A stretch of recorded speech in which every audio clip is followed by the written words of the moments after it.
noches, público presente, público televidente. Rafael Osborne, Universidad Dominicana OIM, Recinto Puerto Plata. Estamos en la bella ciudad de Puerto Plata. En esta tarde, en esta noche, vamos a presentar un libro del grupo de Seminario de Tecnología Aplicada en el área de informática. El libro es Sistemas Operativos Modernos. Estas exposiciones serán interesantísimas. Antes que todo, vamos a ponernos, como siempre, en manos del Señor y vamos a invitar a un participante. Después que el participante haga la oración, entonces empezaremos con el primer participante de la exposición, que es el señor Cosa. Vamos a invitarla. Dios bendiga, vamos a orar. Padre, en el nombre del Señor Jesús, entramos en tu santa presencia, primeramente, dándote las gracias, Señor, por este día, por permitirnos estar aquí. Te pedimos que nos ayudes, Señor, en esta exposición, que podamos aprender de cada uno de nuestros compañeros. Te pedimos que todo lo que vayamos a hacer aquí, tú seas glorificado. Te damos gracias, Señor. Ayúdanos en el nombre de Jesús. Amén. Amén. Buenas noches a todos. Mi nombre es Cosme y vamos a presentar el Seminario de Tecnología Aplicada, Sistema Operativo Moderno.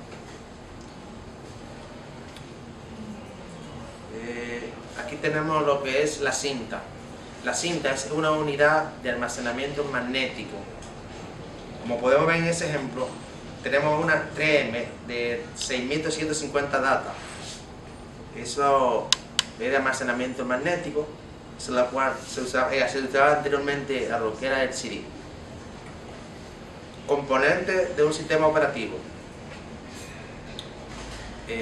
Tenemos los procesos, memoria principal, archivos, almacenamientos secundarios, sistema de entrada y salida, red, sistema de protección e intérprete. Esto es lo que compone un sistema operativo. Los sistemas operativos ocultan el hardware y se componen en dos partes, como se puede ver en la imagen, la interfaz hermosa e interfaz fea. O sea, esas son pregrabadas del sistema operativo y del hardware. Los primeros sistemas de procesamiento, como podemos ver en el ejemplo, tienen una unidad de cinta, un lector de tarjeta, luego le sigue la cinta de entrada, cinta de sistema, cinta de salida e impresora. Todo esto ha ido modernizándose en lo que es la actualidad, que ya no son todas esas máquinas, es una pequeña máquina, por ejemplo como esta que tenemos aquí. Componentes de un PC. Un computador personal simplemente cuenta con la generación de integrado por unidad central de proceso, CPU, memoria, controlador de video, controlador de teclado, controladores de unidades de discos, controladores para otros dispositivos y bus para direcciones de datos y control. La jerarquía de la memoria caché la podemos ver, como está en la imagen. Un nanosegundo equivale a un kilobyte. 2 nanosegundos equivalen a 4 megabytes, etc. Eso es una jerarquía típica de memoria y los números son aproximaciones. Los dispositivos de entrada y salida de un computador lo podemos ver aquí, como por ejemplo el ratón, el teclado, micrófono, cámara web, lápiz óptico, entre otros, etc. El arranque del computador no es más. Cuando usted enciende la computadora, sale una pantalla que se llama BIOS. El BIOS es lo que le da. El BIOS es lo que le da la señal, o sea, de cómo van comportándose los procesos en la computadora. Es el administrador de los procesos que da en torno a la computadora. Tipo de sistemas operativos. Tenemos sistemas mainframe, servidores, multiprocesadores, computadores personales, computadores de bolsillo, integrados, entre otros. También tenemos lo que es la multimedia, que es la combinación de textos, sonidos y entre otros, que la podemos aplicar en los negocios, en la educación, lugares públicos y en el hogar. La multimedia en los negocios incluye las presentaciones, capacitaciones y mercadotecnia, por ejemplo, de los negocios, de productos de base de datos, catálogos, por ejemplo. La multimedia en el hogar aquí viene dada por el internet, por el televisor y todo lo que es información inalámbrica o informática. La multimedia en la educación no es más que la experimentación, demostración y simulación de manipulación de información que viene dada por medio de máquinas, lo que le llamamos información, para ilustrar lo que es la información de la tecnología. Y en los lugares públicos no es más que aquellas ilustraciones de pantalla que dan información, que te informan. Por ejemplo, en los aeropuertos tenemos ese tipo de tecnología. Una mainframe sirve para almacenar bases de datos y servidores de transacciones y aplicaciones que requieren de alta seguridad y disponibilidad. Aquí en la imagen tenemos un ejemplo de una mainframe que se compone, o sea, de un conjunto de componentes y hacen un subsistema en la cual se pueden interconectarse. Los sistemas operativos y servidores gestionados los más comunes son Windows Vista, Windows 2000, Mac, entre otros. Muchas gracias y hasta aquí mi exposición.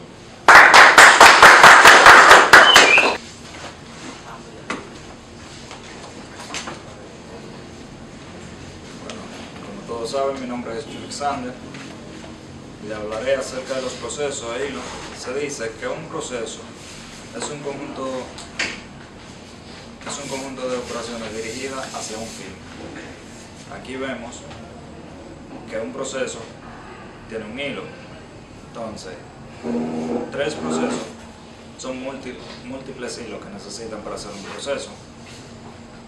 Múltiples procesos es un hilo por proceso.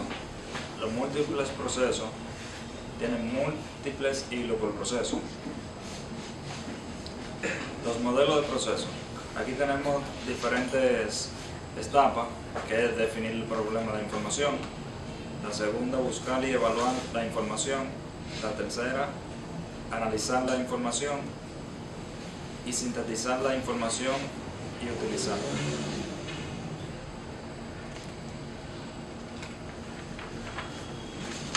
La terminación de un proceso. Tiene aquí nuevo, que pasa a listo, que viene siendo admitir, de listo, pasa a bloqueado, y a expedir, que es su ejecutación, y luego pasa, después de ejecutado, pasa a salir, viene siendo el terminado. La jerárquica de un proceso viene siendo el macroproceso, subproceso, actividades y tareas. El estado de un proceso. Aquí se compone de varios estados, que es el estado zombie. De zombie pasa a ejecución, luego en el modo espera, pasa a listo, después del modo espera, y luego pasa por parado. En ese modo de zombie está finalizar, en el modo de ejecución está dormir, que quiere decir parado, en el modo de parado está despertar, luego despachar, desalojar, y despertar ya cuando está listo. La implementación de un proceso. Se dice cuando el proceso termina en el sistema operativo, muestra un carácter indicando y espera un nuevo comando. Cuando recibe el comando, carga un nuevo programa en memoria escribiendo el anterior. La modelación de la multiprogramación. Para comprender el sistema, pensemos en un conjunto de procesos que se ejecutan concurrentemente en pseudo-paralelismo. Aquí, como podemos ver en la imagen, en la A tenemos multiprogramación de un cuadro de programa. En el estado B, modelo conceptual de cuadros de procesamiento secuenciales independientes. En el C, solo hay un programa activo en cualquier instante de tiempo. Hilos e uso de hilo. Aquí podemos ver los procesos 1, en el proceso A, que tenemos 3 procesos, cada uno con un hilo, que son estos. En el estado B, un proceso con 3 hilos. Modelo clásico de un hilo. Los distintos hilos en un proceso no son tan independientes como en los procesos, debido a que comparten el mismo espacio de dirección, la misma variable global. También dice que un hilo podría borrar las pilas de otro hilo. No hay protección entre hilos, debido a que es imposible y no debería ser necesario. Los hilos proxy comprenden, su objetivo es comprender las ventajas de desarrollar aplicaciones paralelas basadas en hilos, estudiar los estándares POSIX en hilo llamado hilos, estudiar la primitiva del control de hilos, creación, terminación de join, sincronización, concurrencia, etc. Las activaciones del planificador. Aquí tenemos en varias etapas: trabajo en espera para entrar, trabajo en espera para iniciarse, proceso suspendido, en espera de actividades, proceso activo, proceso en ejecución y luego terminado. Eso es todo. Muy buenas noches, mi nombre es Luis Miguel Jesús Félix Fernández y hoy me va a tocar hablar sobre los sistemas de archivos. Muchos se preguntarán qué son los sistemas de archivos. Los sistemas de archivos son los que se encargan de organizar los archivos en un sistema operativo. Son los que se encargan de llevar el orden en los sistemas. Por ejemplo, en el C, un ejemplo, en el disco son los que se encargan de organizar dónde, en qué área se alojarán los archivos y cómo irán organizados. En los archivos vamos a hablar un poco sobre lo que es la nomenclatura de archivos, la estructura de los archivos, tipos de archivos, accesos de archivos, atributos y las operaciones que efectúan los archivos, los sistemas de archivos. La nomenclatura de archivos ya es por objeto, es la que se encarga de darle formato a muchos sistemas y aceptan, o sea, es la que se encarga de guardar la información y darle formato a la información. Como ustedes pueden ver, muchos sistemas operativos aceptan nombres en dos partes. Por ejemplo, una página de inicio, en una página de inicio, por ejemplo, tiene el HTML, es la dirección de la página web, y el zip es la forma en la que se guarda, o sea, el formato en el que se almacena en el archivo. La estructura. ¿Qué son la estructura de los archivos? Bueno, la estructura de los archivos son la forma que se va guardando, como el peso y el registro de los archivos. Bueno, ¿qué son cuáles son los dos tipos de archivos que se utilizan? Los cuales son el ASCII, que ese, por ejemplo, ese es el que se encarga de archivar las imágenes, sea como JPG o GIF o entre otro tipo de más. En lo que son también los videos, que los videos pueden ser en formato AVI, pueden ser en formato MP4 o pueden ser en formato MOV. También son los que comprimidos o incompatibles, como muchos pueden ver el zip, el RAR, el zip RAR y tal. También son los ejecutables o los compiladores, como son .com, .exe, etc. También son los procesadores de tipo texto, como son los documentos, por ejemplo el Word. O sea, tú sabes que todos los tipos de documentos que sean así en AX pueden ser tipo documentos. Eso se refiere al También viene en código binario, que viene siendo los archivos fuentes, directamente de donde viene, de donde uno los encuentra, puede ser en el C, en el B o en el F. También los formatos de texto, formatos de intermedio.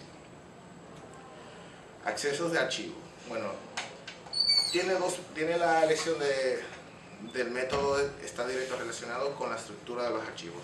Tiene dos tipos de métodos, los cuales son acceso secuencial. ¿Qué es el acceso secuencial? El acceso secuencial es el que va leyendo uno por uno, o sea, no va directamente, o sea, va uno por uno, archivo por archivo, método por método. A diferencia del aleatorio, que el aleatorio puede ir exactamente, directamente al archivo o a donde se quiere dirigir. Los atributos, bueno, ¿qué son los atributos? Son las protección, la contraseña,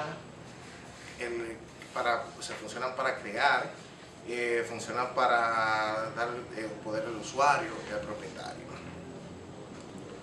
Las operaciones que se pueden hacer en los archivos. Bueno, con archivos se pueden crear, se puede abrir, se puede cerrar, se puede destruir. Con los registros también se puede leer, que son en función de... Muchas gracias.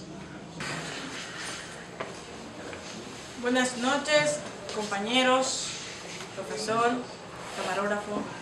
Yo voy a hablar sobre entradas, salidas e interbloqueos. Entrada-salida. Entrada-salida no es más que la comunicación entre el computador y el mundo exterior o el humano.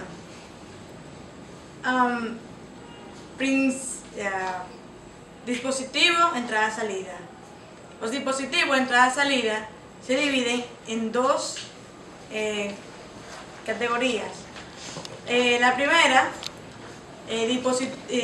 dispositivo por bloque, que son los que puede ser una memoria, puede ser un disco duro, son los de almacenamiento.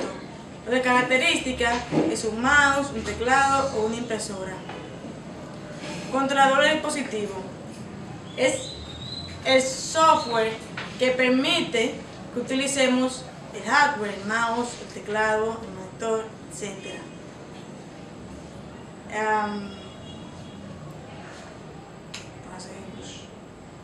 Fundamento del software.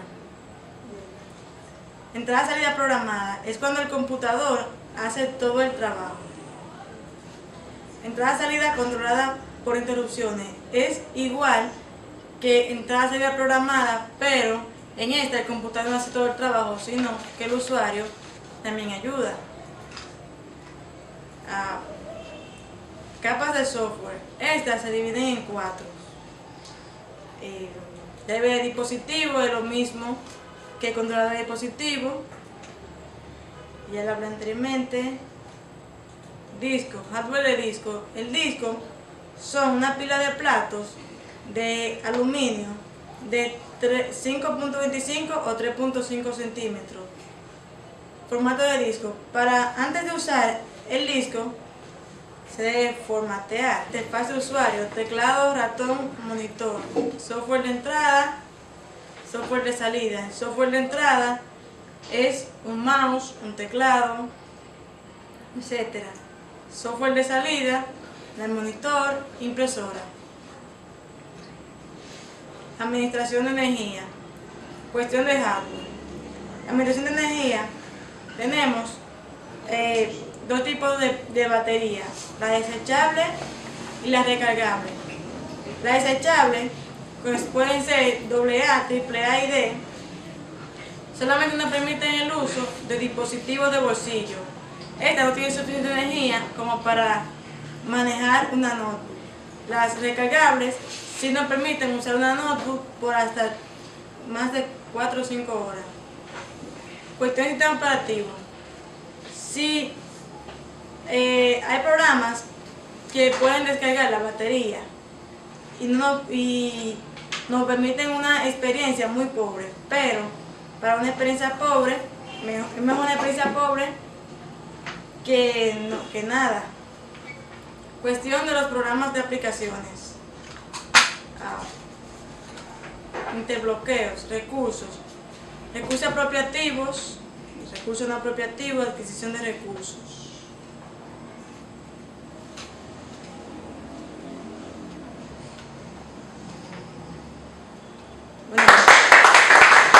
Buenas noches, mi nombre es Junior Alexander Galeas Rodríguez y le hablaré acerca de los sistemas operativos multimedia. Introducción a la multimedia. Un sistema operativo multimedia es aquel que tiene la capacidad de poder manipular y de crear diferentes tipos de archivos multimedia, como son de video, audio, entre otros. La capacidad que tienen estos sistemas operativos multimedia depende de la capacidad del computador, así como del software que se utilice para su manejo. Algunos dispositivos multimedia o computadoras que requieren de códex o algún programa específico, como son VLS Player, que no requiere ningún códex, o el M-Quality Code Pack, que es un paquete de códex que se utiliza para una computadora que no tenga uno de estos ya dichos. Archivos multimedia. Estos archivos son de video y audio. Estos archivos vienen siendo una combinación de letras con su respectiva significado. Un archivo de video, por ejemplo, puede contener 50 fotogramas, que eso viene siendo la capacidad máxima que tiene el humano de visualizar la pantalla. Un archivo de audio posee 53 decibeles, que es la capacidad máxima que tiene un humano de escuchar. GPG. GPG significa Joint Per Entertainment Group. Ese es un grupo específico de imágenes que solamente permite imágenes estáticas. MPG, eso significa Motion Picture Entertainment Group. Eso es video con varias secuencias de imágenes. Compresión de audio. MP3. MP3 es el estándar más simple que se utiliza hoy en día para la producción de audio, ya su calidad y bajo peso. MP3 viene siendo una calidad un poco menor a la que se utiliza en la disquera, porque ya está dirigida especialmente al usuario. En una disquera se utilizan otros formatos que vienen siendo el ACAA, que viene siendo específicamente que permite una frecuencia de audio de 480 kbps, mientras que el MP3 tiene 320 kbps. Programación de procesos multimedia. Aquí podemos ver diferentes procesos de programación multimedia. Esto significa la capacidad de muestreo del sistema operativo. Programación homogénea. Esta programación es la más simple de todas, que permite una película normal cuando se está reproduciendo en la computadora. Así lo va mostrando secuencia por secuencia, fotograma por fotograma. Programación gerenciada en tiempo real. Esta programación es más específica para algunos casos ya de creación de películas, monótona o de frecuencia. Esta es muy poco usual, ya que es como su nombre, monótona, y que solamente va una a una. Monotónica o en frecuencia. Esta es un poco parecida a la anterior, pero incluyendo videos o audios. Paradigma del sistema de archivo multimedia. Esto significa que un sistema operativo a base de texto, como es Unix o Linux, que Linux tiene la capacidad de un entorno gráfico, Windows también tiene una capacidad de entorno gráfico con multimedia, pero Unix es imposible de que capte alguna imagen o un archivo de audio.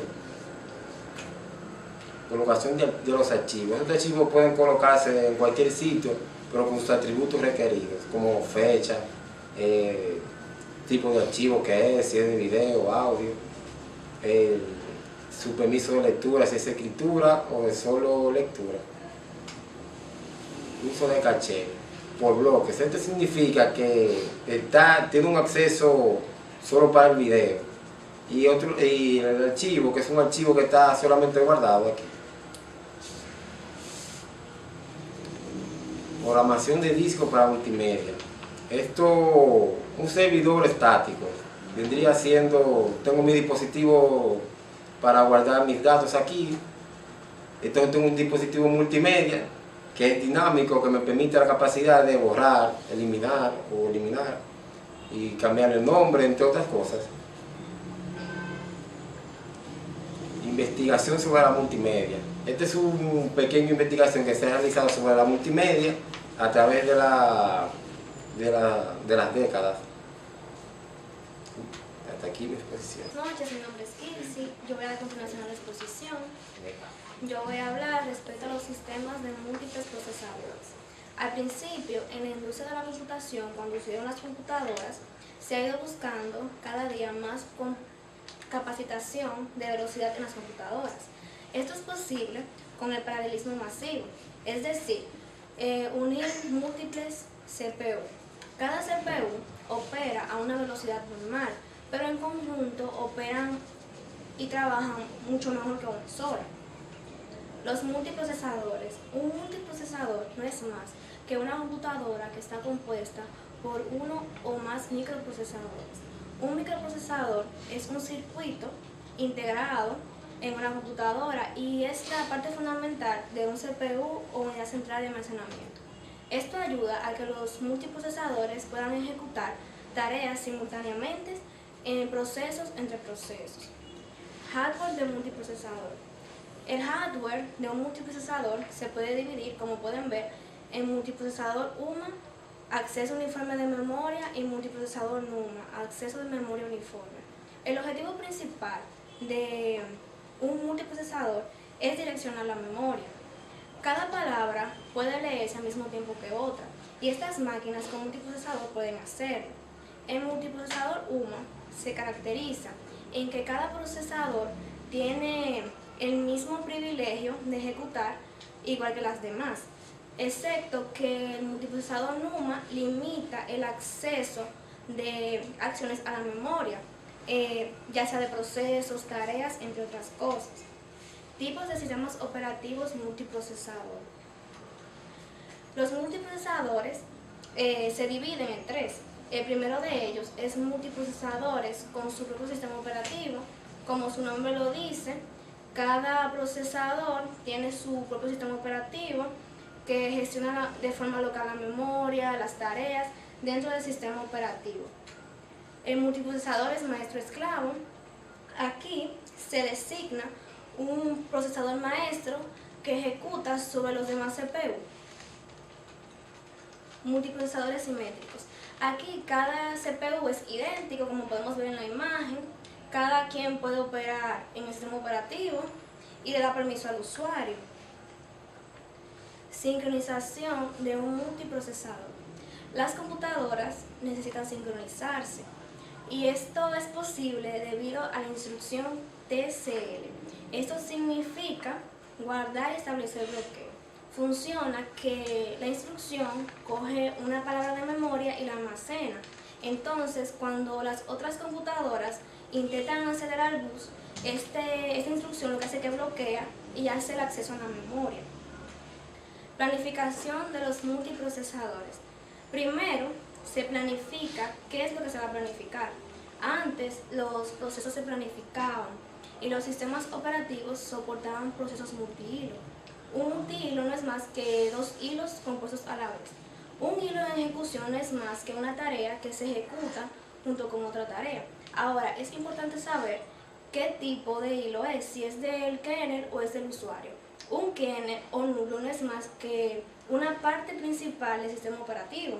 Entonces, esto ayuda a que la planificación decida en qué proceso se va a ejecutar y en qué máquina. Multicomputadoras.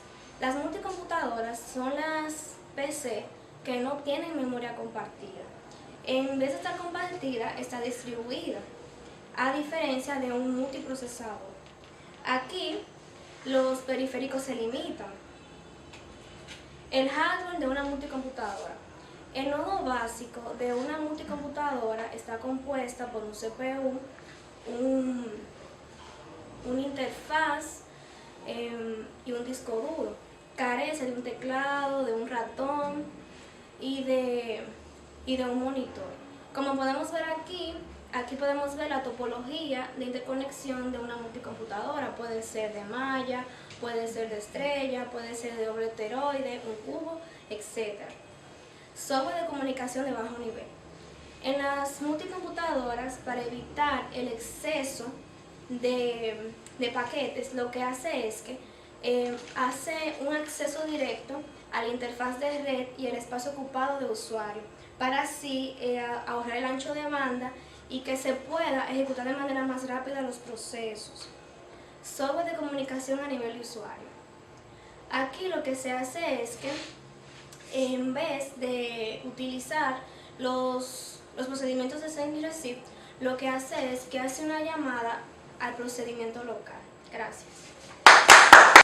Entorno de seguridad. Dentro del entorno de seguridad nos podemos encontrar con lo que es amenazas, pérdida de datos accidentales y los intrusos. Dentro de ellos podemos ver que las amenazas podrían ser confidencialidad de datos, y la amenaza sería la exposición de estos datos, así como las empresas telefónicas y cualquier tipo de servicio que nosotros solicitemos necesitan tener confidencialidad.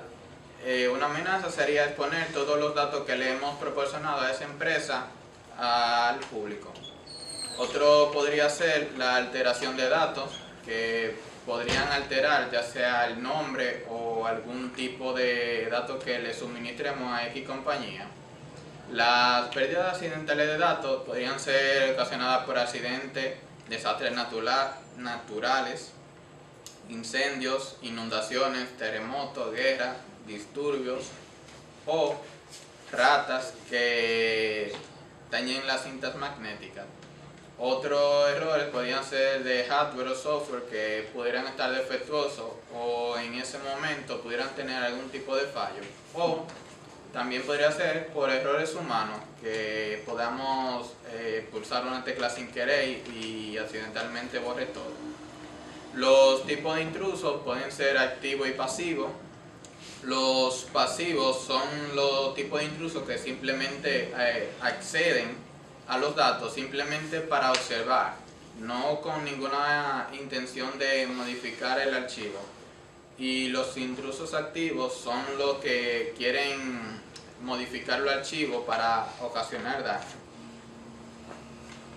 Fundamento de la criptografía. Dentro de la criptografía podemos ver que está la criptografía de clave secreta, criptografía de clave pública, funciones de una vía y firmas digitales. La de clave secreta es un tipo de criptografía que la persona quien codifica el mensaje le pone un tipo de contraseña que simplemente la conoce el que encripta el mensaje y quien lo va a recibir. Y quien lo va a recibir este mensaje tiene que conocer la contraseña que es proporcionada por quien la encriptó. La criptografía de clave pública ya puede ser por distintos niveles. Puede utilizar una criptografía de primer nivel que es conocida básicamente, o sea, que cualquier tipo de persona puede desencriptarla. Funciones de una vía es un tipo de criptografía que es enviada simplemente por un único canal que la recibe únicamente el emisor.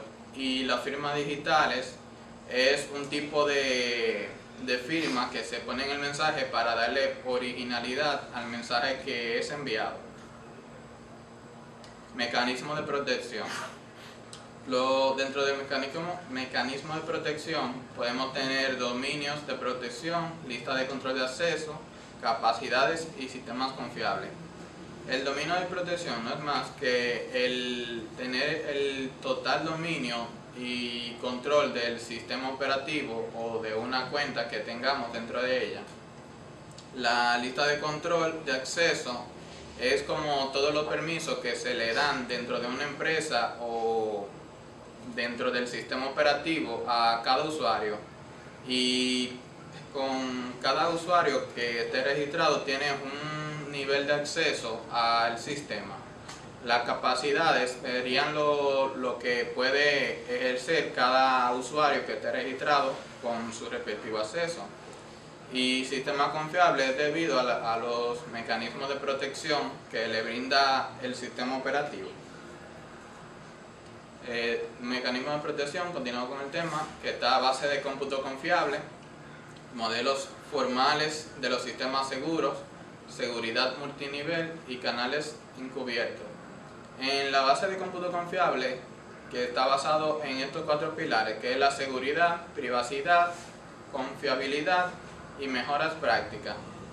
En la seguridad está lo que es una computación confiable, y la privacidad es más que tener todos los datos cubiertos que no puedan descubrir más gente.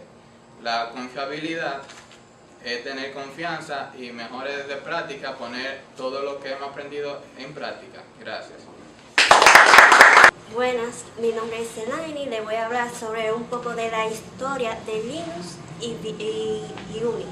Bueno, la historia es bastante amplia, y ya que todo comenzó con un proyecto favorito de un joven que hoy en día ese proyecto ya es multinacional en las empresas y en los gobiernos, etc. Bueno, Unix en la década de los 40 y 50, la máquina ya eran un poco personales para ese entonces y no se podía mover fácilmente. También para poder iniciar sesión tenía que durar 1 hora. Unix portable, ya en esa hubo otra época que le hicieron portable, que ya cuando la escribieron en el lenguaje C, y era más fácil poder trasladarla de un lugar a otro. Berkeley Unix fue la primera universidad en obtener la versión 6 de Unix, y también fue una de las primeras en obtener el código fuente, y también pudo hacer modificarlo. Uniestándar, bueno, a finales de la década 80 había 2 versiones muy populares para ese entonces, que son en cierta forma incompatibles de Unix, que fue la 4.3 DSD y el System BRR. Minix fue una versión estática de Linux. En realidad a Linux le iban a poner como el nombre Minix, pero al final se le puso Linux. Entonces, Linux es un sistema operativo de software libre. El objetivo de Linux es proporcionar, darle a la persona más fácil de obtener. Bueno, interfaces para Linux. Bueno, como vemos en la imagen, es una pirámide. En esa pirámide, veamos en la parte inferior que está el hardware, donde está la CPU, la memoria, los discos terminales, etc. Que ahí está dentro de la interfaz de la llamada al sistema. También dentro de la interfaz de la llamada del sistema están los sistemas operativos Linux, que está dentro de la administración de los procesos, administración de la memoria y el sistema de archivos de entrada y salida, etc. También dentro de la interfaz de la biblioteca está el modo de los programas utilitarios estándar, está el shell, los editores, los compiladores, etc. En la interfaz de llamadas al sistema también está el open, el close, el while, el for, etc. En la interfaz del usuario está el usuario. Bueno, el shell, en el shell están todas las líneas de comando, la implementación de los procesos de hilos. Ahí es como un iceberg que solamente vemos lo de arriba, pero no vemos la parte de abajo. En los procesos de Linux, este programa establece la velocidad de líneas y otras propiedades para cada línea, en algunas de las cuales pueden ser el modem, por ejemplo. Muchas gracias. Hola, muy buenas noches. Mi nombre es Johnny Almonte y estaré hablando sobre el caso de estudio número 2 que trata sobre Windows Vista. Para empezar, primero vamos a hablar un poco sobre la historia de Windows y Windows Vista. En el 1980 se creó MS-2, que significa Microsoft Disk Operating System, que fue comprado por Microsoft a una empresa y luego fue convertido a Microsoft 2. El Microsoft 2 se basa en QS2, que significa Quick and Dirty Operating System. Este se basó en y luego se creó el MS2. El MS2 contiene una línea de comando donde podemos digitar nuestro comando que deseamos hacer. Por ejemplo, si queríamos hacer un documento en Word, digitamos Word en la línea de comando. Si tenemos varios discos, por ejemplo, primero escribimos la letra de la partición y luego escribimos el comando. Tenemos varios comandos, por ejemplo, podemos navegar el sistema de archivos de este sistema operativo, podemos crear, modificar, eliminar folders, archivos, podemos también saber más sobre la información de nuestro hardware en esta computadora. Luego en 1990 se creó Windows basado en MS2. El Windows en esta versión tenía interfaz gráfica, lo que en MS2 no tenía. Esto fue un gran avance, ya que la mayoría de personas tenían dificultades, ya que una línea de comando era muy difícil para manipular la computadora. Se introdujo un mouse, una interfaz gráfica, el escritorio de Windows, donde teníamos iconos y todo este tipo de objetos gráficos que facilitaban al usuario a utilizar la máquina. Luego llegó el Windows 2000, en el año 2000, que era basado en NT.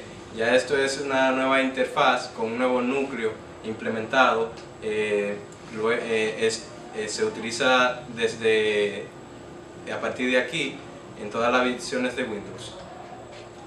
Programación de Windows Vista. Windows Vista contiene una serie de herramientas para crear aplicaciones. Por ejemplo, tenemos API NT nativa, que esta es la nativa del sistema operativo. O sea que podemos utilizar varias funciones, métodos, llamadas de este sistema operativo sin necesitar importar librerías, etc. Tenemos la API de Win32, que esta contiene todas las llamadas que son compartidas en los diferentes sistemas operativos que tienen Windows NT. Esta es ya un poco desfasada por Microsoft y ellos prefieren utilizar la plataforma .NET. El registro de Windows contiene todas las llaves y todos los valores de los programas instalados, información sobre el usuario, entre otras cosas. En el System Data, en el registro, podemos ver que tiene varias información del nombre de usuario y programas instalados. Cabe destacar que para navegar en el registro de Windows se necesita Regedit, que viene a partir de todas las versiones de Windows NT. La estructura del sistema operativo es básicamente contiene algunas 600 librerías, de las cuales se pueden utilizar todas las funciones de esta. El booteo de Windows Vista es normal como un Windows NT. Este primero carga en el bootloader, luego se empieza a inicializar todos los archivos, etc. La administración de objetos contiene en Windows Vista varias rutinas. Los DDL son librerías dinámicas que contienen todas las llamadas ya antes dichas, los procesos e hilos. Un proceso es una aplicación que se ejecuta, puede ser en segundo plano o en multiplano. Muchas gracias. Buenas noches, mi nombre es Tracy Rojas y a continuación hablaré sobre el sistema operativo Symbian. Historia de Symbian. Este sistema operativo tiene una historia muy corta, ya que se comienza a desarrollar en el 1990 y tuvo un gran auge en el 2001. Este sistema operativo es un sistema operativo para dispositivos móviles, es de la familia Nokia y se creó específicamente para los dispositivos, lo que son la PDA. La PDA son unos dispositivos que usan estas personas, lo que le hacen preventa a alguna empresa, y esto envían los datos en lotes a lo que es el servidor de la compañía. Raíces de Symbian. En el año 1990, Symbian Compute se dedicó a la fabricación de lo que son PDA. En el 1991 se creó la primera PDA, que tenía una pantalla monocrámica y con una resolución a la mitad de un VGA. La pantalla y la resolución de esta era muy crítica, era muy difícil de ver para aquel que la usaba. En el 1996 se creó de esta misma gama, o sea, de esta misma serie, la serie 13, y en el 1998 se creó la 3MX con mayor resolución de pantalla, mayor procesador y mayor espacio de memoria. Symbian of versión 6. Esta es otra versión de Symbian. Este se creó, se diseñó con la eficiencia para crear dispositivos móviles y teléfonos avanzados.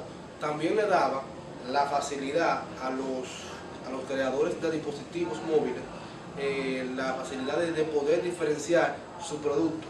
Es decir, que había algo especial en cada producto, ya que se podía diferenciar qué creador creó este producto, o sea, este dispositivo móvil. Orientación a objetos. Crea una entidad abstracta conocida como objetos de los datos y la funcionalidad del software.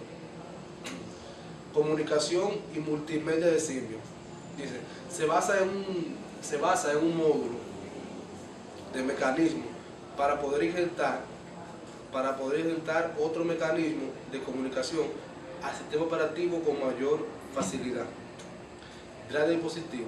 Los drives de dispositivo se cargan como código privilegiado del kernel. Es decir, que el kernel tiene estos drivers como su privilegio, con mayor, se dice, preferencia.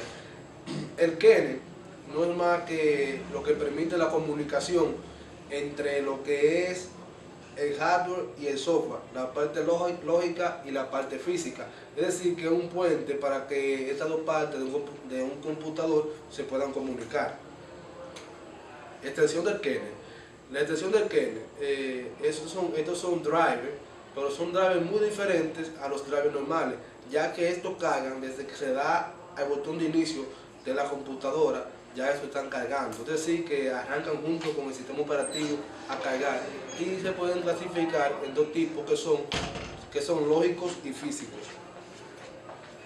Acceso directo a la memoria. Dice, se basa en un conjunto de controladores de canales de la DMA. Bloqueo de entrada y salida. El sistema trata este bloqueo por medio de objetos activos, es decir, por medio de objetos activos son aquellos dispositivos que están activos en un computador. Medios removibles.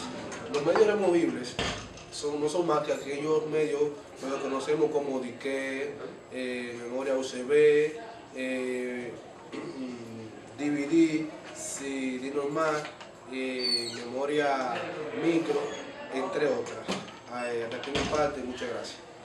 Bien, muy buenas noches, chicos. En esta noche vamos a continuar hablando y me toca la parte número 13, diseño de sistemas operativos, y la parte 14, lista de lectura y bibliografía. La naturaleza del problema del diseño. Cuando hablamos de la naturaleza del diseño, estamos hablando de las medidas que se utilizan en un computador, en lo que concierne el tamaño y todo esto para diseñar un programa, etcétera, a través de los algoritmos y de la programación. Todo el que está diseñando un programa o un hardware, en el caso un software, perdón, está dispuesto a hacerlo de una manera tal que el diseño pueda ser la base principal a la hora de crearlo. Diseño de interfaz. El diseño de interfaz es la parte principal que poseen las computadoras a la hora del usuario interactuar. ¿Por qué? Porque es la parte lógica que el usuario puede visualizar dentro de un computador. Ejemplo, cuando vamos a hacer una transacción bancaria en una cuenta tal de un banco, vamos en primer lugar a familiarizarnos con el diseño que tiene la página, ya que si es un poco complicado y difícil la interfaz que tiene, el usuario no va a poder entenderlo de una manera bien. Entonces, en este caso, los programadores y los ingenieros de sistemas tienen una tarea un poquito difícil, ya que tienen que tratar de complacer en todo siempre y cuando sea posible al usuario, de manera tal que el programa o el sistema sea manejable y tenga un diseño de interfaz eficiente.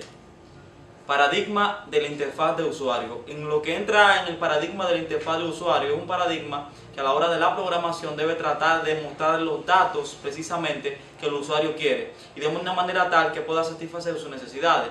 Ojo con esto también, que la seguridad es importante, por lo que cuando entramos a una página web a la hora de comprar, ya sea Amazon, eBay, por poner un ejemplo cualquiera, siempre nos vamos a ir a la parte inferior de la página cuando nos vamos a dar cuenta de que está certificada por una protección segura o por un tipo de antivirus vía web, como lo son Norton, Avast, etc. Sea cual sea el tipo de entidad cibernética que está asegurando la página, por lo cual la seguridad es algo primordial a la hora de crear una interfaz. Implementación.